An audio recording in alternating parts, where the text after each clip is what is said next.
எல்லா சிவா ஆலயங்களிலும் இன்றைக்கி வந்து அன்னாபிஷேகம் நடைபெறும். ஏன்னா இன்றைக்கி ஐப்பசி பௌர்ணமி இல்லைங்களா? அப்படி வந்துட்டு நான் இன்றைக்கி ஐப்பசி பௌர்ணமிக்கு எங்கேயாவது ஒரு ஈஸ்வரர் கோயிலுக்கு போகணும் அப்படின்னு ரொம்ப இதுங்க. ஏன்னா சாயங்காலம் வந்து நம்ம குலதெய்வ கோயிலில் வந்து பௌர்ணமி பூஜை நடைபெறும்.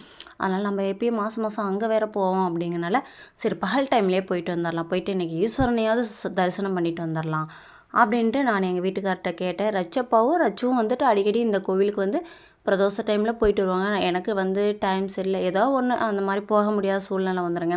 சரி இன்றைக்கி நான் அன்னாபிஷேகத்துக்கு உரிய நாள் இன்றைக்கி வந்து சும்மாவது போய் ஈஸ்வரனையாவது கும்பிட்டு வந்துடலாம் அப்படின்ட்டு நான் அவங்க அப்பாவும் ஒரு மதியமாக கிளம்பி போனேங்க. அப்போ வந்துட்டு யாக வளர்த்துறதுக்கு எல்லாம் ரெடி பண்ணிகிட்டு இருந்தாங்க.